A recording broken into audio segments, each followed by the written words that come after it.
Welcome है बच्चों आप लोगों का हमारे नई वीडियो में हमारा यूनिटी एकेडमी चैनल पे। सो आई होप कि आप लोगों ने पहला जो वीडियो हमने बनाया था उसको देख लिया होगा। आज हमारा नया टॉपिक है लक्स के कार्य के नियम। लक्स के कार्य के नियम मोस्ट इंपोर्टेंट टॉपिक है। ओके, और ये जो इसके जो क्वेश्चन बनेंगे वो 4 मार्क्स के क्वेश्चन बनने वाले हैं बच्चों।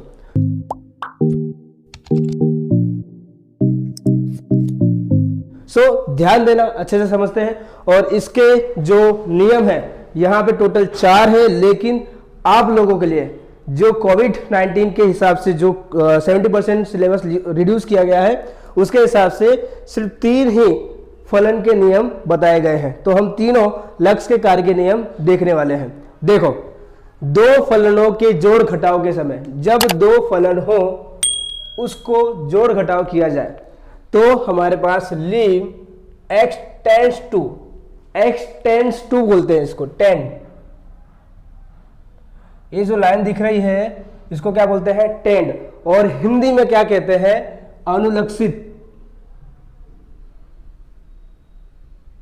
हिंदी में क्या कहते हैं? अनुलक्षित कहते हैं।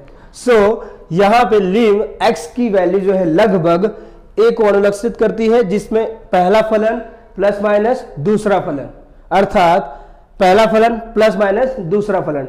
L और M जो आपको दिख रहा है, पहला फलन और दूसरा फलन दिख रहा है। नेक्स्ट, 2 फलनों के गुणाकार के समय जब हम 2 फलन को गुणाकार करें यानी मल्टीप्लाई करें तो देखो सेम टू सेम वही है, बस बीच में क्या हो जाएगा? मल्टीप्लाई लग जाएगा। देखो, लीम x टेंड्स टू a यानी x की जो वैल्यू है a के लगभग है, fx मल्टीप्लाई gx, पहला फलन मल्टीप्लाई दूसरा फलन, अर्थात पहला मल्टीप्लाई दूसरा फलन। ओके, उसी प्रकार से हम जब भागाकार करेंगे, जब डिवाइड करेंगे तो लीम x टेंड्स टू a यानी x की वैल्यू a को अनुलक्षित है, जिसमें पहला फलन डिवाइड बाय दूसरा फलन, जिसका आंसर आएगा पहला फलन डिवाइड बाय दूसरा फलन। ये था आपके लक्ष्य कार्य के नियम। ये 1 मार्क्स में पूछा जा सकता है, इसके कोई भी एक नियम पूछे जा सकते हैं। तो अच्छे से वीडियो को स्टॉप करके जो इसको नोट डाउन कर लो, फिर हम लोग बढ़ते हैं आगे। स्टार्ट करते हैं। अब हम लोग स्टार्ट करने वाले हैं। देखो, सिंपल सा टॉपिक है। जब हम लोग किसी भी फलन में x की वैल्यू को रखते हैं, यानी जब कोई हमको ऐसा फलन दिया हो जिसमें हमें सिर्फ और सिर्फ x की वैल्यू को पुट करना है, वैसा फलन का क्वेश्चन हम लोग को करना है। देखते हैं। देखो, यहां पे सपोज करो लीम x टेंड्स टू a की वैल्यू हम लोग रख देते हैं 3, और हमको एक फलन दिया है x² प्लस 4, यहाँ पे ऐसा हमको दिया है। तो देखो, हम यहाँ पे कुछ भी इसका सॉल्यूशन नहीं कर सकते, ना इसका गुणनखंड कर सकते, ना ही कुछ कर सकते हैं। तो जब कुछ ना कर पाओ तो आप लोग को क्या करना है? जो x की वैल्यू 3 है यानी x की वैल्यू अनुलक्षित है 3 को, वो सिंपल सा आपको क्या रख देना है? यहाँ पे वैल्यू को पुट कर देना है। तो यहाँ पे हमारा कितना हो गया? 3 का स्क्वायर करेंगे 9 प्लस 4, और यहाँ पे हो गया 13। ओके, यहाँ पर आपने क्या देखा? जब हमें जो ऐसा फलन दिया हो जिसके अंदर ना गुणनखंड किया जा सके ना बाकी कुछ किया जा सके, 3x माइनस 8 दिया हुआ है, 3x माइनस 8 दिया हुआ है, तो यहाँ पे भी हम कुछ नहीं कर सकते, गुणनखंड भी नहीं कर सकते, कुछ भी नहीं कर सकते। तो हम लोग क्या करेंगे? सिर्फ और सिर्फ x की वैल्यू को पुट करना है। तो देखो, यहाँ पर हमने 3 मल्टीप्लाई x की वैल्यू कितनी है? 4 और माइनस 8, तो 4 तिया 12 और यहाँ पे 8 आ गया। 12 में से 8 गया तो कितना आया? 4, और 4 का रूट कितना होता है? 2। फाइनली आपका ये भी आंसर हो चुका। अब हम लोग और एक सवाल लेते हैं जिससे और समझ में आ जाए। देखो, सपोज करो लीम x टेंड्स टू 2 दिया हुआ है, जिसमें 3x माइनस यहाँ पे 4 दिया हुआ है। यहाँ पे भी आप लोग देख सकते हो कि कुछ भी नहीं करना है, गुणनखंड वगैरह नहीं करना है, सिर्फ और सिर्फ x की वैल्यू को पुट करना है। तो x की वैल्यू को पुट कर देते हैं हम लोग यहाँ पे 3 मल्टीप्लाई 2 पे पावर 2, यहाँ पे मल्टीप्लाई 4, और यहाँ पे 12 माइनस 4, और यहाँ पे 1 8 आ जाएगा। फाइनली आप लोग का आंसर आ चुका है। तो ये था आपका बिना गुणनखंड का, बिना डिवाइड का, बिना मल्टीप्लाई का कुछ भी नहीं करना है, सिर्फ और सिर्फ x की वैल्यू को पुट करना है। फाइनली आपका आंसर आ चुका। अब हम लोग करेंगे नेक्स्ट क्वेश्चन। सो अभी आप लोगों ने जो देखा था कि हमने सिंपल सा फलन में x की वैल्यू पुट किया था और हमने फलन को सॉल्व किया था। अब जो फलन हमारे पास है उसके अंदर हमें गुणनखंड करना पड़ सकता है। तो गुणनखंड तब किया जाएगा जब x के मूल्य को फलन में रखने पर 0/0 यानी अनियत हो। ओके, या अब देखो ऐसा अगर होता है, ऐसा होता है तो हम गुणनखंड नहीं कर सकते, गुणनखंड नहीं कर सकते क्योंकि वैल्यू 0 आ जाएगी। तो इसका कहने का मतलब 0/0 कितना होता है, 1 होता है। तो वो अनियत खंड में आता है। तो अनियत रूप में हो तब आप लोग गुणनखंड कर सकते हो। ओके, तो गुणनखंड करने वाले सवाल जो हैं आपके सामने है, सेक्शन डी के कुछ क्वेश्चन ले रहे हैं। ओके, तो सेक्शन डी के कुछ क्वेश्चन ले रहे हैं। अभी देखो पहला क्वेश्चन और दूसरा क्वेश्चन, पहले हम लोग सब फर्स्ट क्वेश्चन करने वाले हैं, स्टार्ट करते हैं। देखो लीम x की वैल्यू अनुलक्षित है एक को, तो x की वैल्यू लगभग कितनी है, 1 है। तो यहाँ पर 3x² - 4x + 1। बच्चों यहाँ पे ध्यान दो, अगर आप लोग यहाँ पे डायरेक्ट करते हो तो भी चलेगा, या फिर अंश a वाला जो है अंश है और इसको क्या कर सकते हो, हर कह सकते हो। तो अंश और हर लिखकर भी कर सकते हो। तो चलो अंश और हर पहली बार लिख के देखते हैं। तो यहाँ पर अंश है हमारे पास 3x² - 4x + 1। अब इसका गुणनखंड, बहुत बच्चों को गुणनखंड नहीं आता है, बहुत कन्फ्यूज़न होती है उसमें। तो देखो कैसे करना है।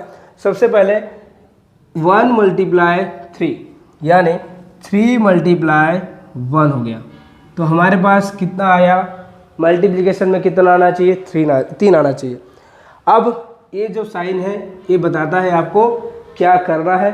ये साइन बता रहा है यहाँ पे प्लस करना है, तो यहाँ पे हम लोग बीच में क्या करेंगे, प्लस करेंगे।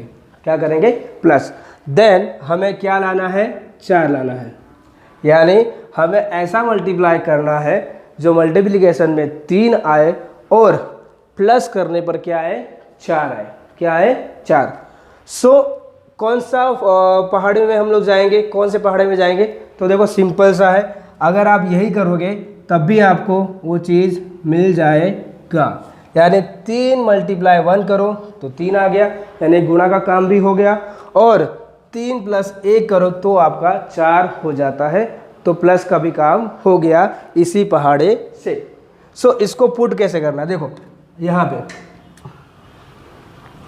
पुट कैसे करना है बच्चों, यहाँ पे देखो 2 स्टेप हम लोग करेंगे। सबसे पहले 3x², ओके, इसको हमें यहाँ पे x लगा देना है। 3x + 1 है तो उसको x मानो और इसको ब्रैकेट में रख दो। अब ये जो साइन है वैसा का वैसा रखो। एक स्टेप और बढ़ते हैं, तो देखो 3x², अब माइनस है, यहाँ पे ब्रैकेट ओपन होगा तो क्या हो जाएगा, ये माइनस हो जाएगा। ओके, सो एक स्टेप आप लोग कर सकते हो। बहुत बच्चों को डाउटफुल होता है इसीलिए हमने एक स्टेप किया है। तो देखो अब इसको सॉल्व करते हैं। ओके, 2 वैल्यू 3x² - 3x, तो यहाँ पे आप लोग को क्या दिख रहा है, x कॉमन दिख रहा है, तो हमने x को बाहर ले लिया। 3 भी कॉमन दिख रहा है तो हमने 3 को भी बाहर ले लिया, यानी 3x² में से 3x बाहर आ गए तो कितने x बचे, यहाँ पे 1x बचा हुआ है। बीच में क्या है, माइनस, तो यहाँ पे माइनस। ओके, देन यहाँ पे 3x तो बाहर चला गया, तो 3x बाहर गया तो क्या बचा, 1 बचा, समझे। देन अब ये क्या है, माइनस, ये माइनस हो गया। अब यहाँ से कुछ बाहर आने की शक्यता नहीं है, यहाँ पर से कुछ बाहर नहीं आ सकता, तो हम लोग क्या करेंगे, 1 की वैल्यू बाहर ले सकते हैं। अब यहाँ पे x + 1 है, a माइनस में है, अब वहाँ हमने माइनस को बाहर लिया है तो a वाला साइन जो होता है चेंज हो जाता है, समझे। अब बचा क्या हमारे पास, x - 1 कितनी बार है, 2 टाइम है, तो उसको 1 बार लिखना है। अब 3x - 1 तो 3x - 1 हमने 1 बार लिखा, समझे। तो ये था अंश वाला टॉपिक। अब हम लोग करने जा रहे हैं हर वाला, यहाँ पे लिख देते हैं, बाद में इसको सोल्व करेंगे। अब यहाँ पे हम लोग लिख रहे हैं हर वाला टॉपिक। तो देखो हर वाला जो है यहाँ पे सिर्फ और सिर्फ x - 1 है ना, तो यहाँ पे तो कुछ हो नहीं सकता, सिंपल सा इतना ही है। अब इसको सॉल्व करते हैं। देखो यहाँ पे लिम कंपलसरी लिखना है आप लोगों को, लिम 1 3x², यहाँ पे 3x² वाला सॉल्व कर लिया, x माइनस वाला भी सॉल्व कर लिया। अब इसको डायरेक्ट पुट करो, डायरेक्ट इसको पुट करो, x माइनस 1 3x माइनस 1 और नीचे क्या है -1। ओके, अब यहाँ पे देख सकते हो x माइनस 1 कट हो रहा है, तो हमने उसको कट कर दिया, लीव x1 यहाँ पे 3x माइनस 1। अब यहाँ से आगे कट नहीं हो सकता तो आप लोग क्या करोगे, वैल्यू पुट करोगे। मैंने पिछले ही बता दिया कि कट नहीं होता, कुछ नहीं होता, तो हम लोग क्या करते हैं, x की वैल्यू को पुट कर देते हैं। तो यहाँ पे बराबर करके 3 × 1 -1, 3 × 1 यहाँ पे 1, तो कितना बचा, 2 बचा। ओके बच्चों, सो इसको कॉपी कर लो। अब हम लोग इसको करने जा रहे हैं, इस क्वेश्चन को, नंबर 2 को। क्या क्वेश्चन करते हैं, देखो यहाँ पर अब हम लोग क्या करने वाले, डायरेक्ट करेंगे। अंश और हर वाला टॉपिक आपने समझ लिया, अब डायरेक्ट करते हैं। देखो अंश को जैसा है वैसा ही रखो, ओके, जैसा है उसको वैसा ही रखो। अब यहाँ पर क्या करना है, गुणनखंड करना है, होता है तो करेंगे, नहीं तो डायरेक्ट वैल्यू पुट करेंगे। देखते हैं होता है कि नहीं होता। 9 × 2 9 × 2 तो कितना हो गया, 9 × 2 = 18 हो गया। यानी हमको मल्टीप्लाई में कितना लाना है, 18 लाना है। अब माइनस करना है, क्या करना है, माइनस करना है, माइनस करना है और हमारा आंसर आ जाए 3। क्या आ जाए, 3 आ जाए। तो ऐसे कौन से पहाड़े में हम जाएंगे कि हमारा 18 भी आ जाए और माइनस करने पर 3 भी आ जाए। तो एक काम करते हैं, देखो 3 का पहाड़ा पढ़ते हैं, 3 × 18, ओके। अगर 9 दूनी 18 पढ़ते हैं तो हमारे पास 18 तो आ जाएगा, लेकिन 9 में से 2 माइनस करेंगे तो कितना आएगा, 7 आएगा। तो ये पॉसिबल नहीं है, तो हम लोग इसको ट्राई करते हैं। 3 × 6 नहीं, 6 × 3 करेंगे। हमेशा गुणनखंड में पहली वैल्यू बड़ी होनी चाहिए, याद रखना, पहली वैल्यू हमेशा बड़ी होनी चाहिए। 6 × 3, 6 × 18 हो जाएगा। चलो गुणा करने पे भी हो जाएगा हमारा, और 6 में से 3 गया तो 3 आंसर आ जाएगा। तो ये हो जाएगा हमारा पॉसिबल वैल्यू। तो यहाँ पे पुट करते हैं, देखो कैसे पुट करेंगे। देखो 2x², ये वैल्यू जैसा है वैसा रखो, और ये जो है वैसा का वैसा रख दो। बीच वाला एडजस्ट करना है, कैसे, 6 माइनस क्या है, 3, तो आपको क्या करना है, 6x माइनस 3x। ओके, अब यहाँ पे क्या है, ये हमने ब्रैकेट में रखा है। अब इसको सॉल्व करेंगे तो एक बार हम लोग क्या कर देते हैं, एक स्टेप बढ़ जाते हैं जिससे हमको आसानी रहे। अब माइनस है तो ए वाला क्या हो जाएगा, प्लस हो जाएगा। क्या हो जाएगा, प्लस। ए स्टेप करने का एक ही मोटो है, एक ही मकसद है कि बच्चों को कभी भी माइनस प्लस में प्रॉब्लम ना हो। आप लोग ये स्टेप कर भी सकते हो, अगर आता है तो, नहीं भी कर सकते हो, कोई दिक्कत नहीं है। अब देखो ए लिम तब तक लिखना है जब तक हमारा फाइनल आंसर नहीं आ जाता, तब तक। तो देखो x माइनस 3, अब यहाँ पे इसको कॉमन करना है, तो 2x² 6x है, तो x दोनों में है तो x को बाहर ले लो, तो हमने x को बाहर ले लिया।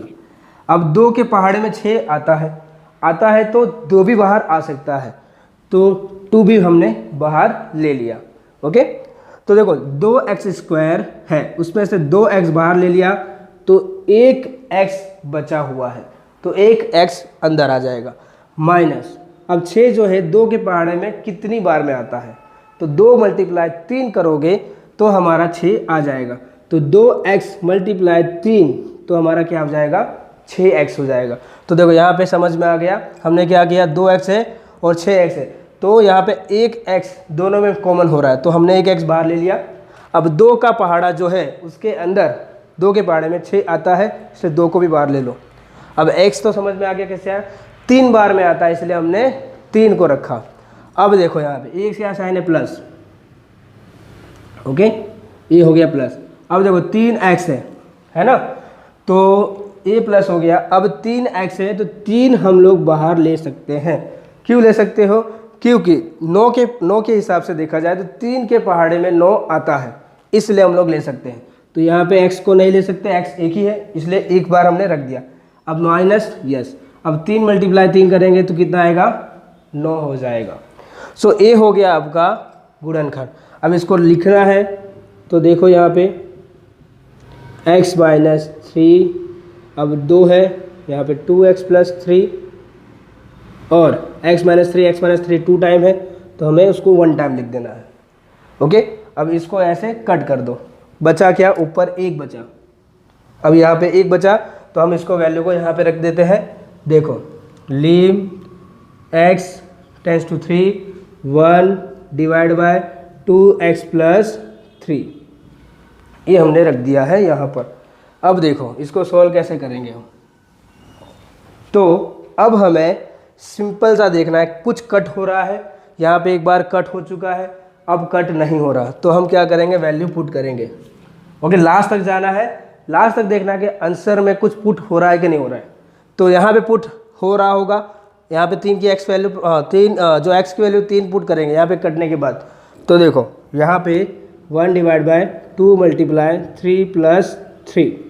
ओके, तो 3 दूनी 6 प्लस 3, तो हमारे पास 1/9 आंसर आ जाएगा। तो ये हो गया आपका क्वेश्चन।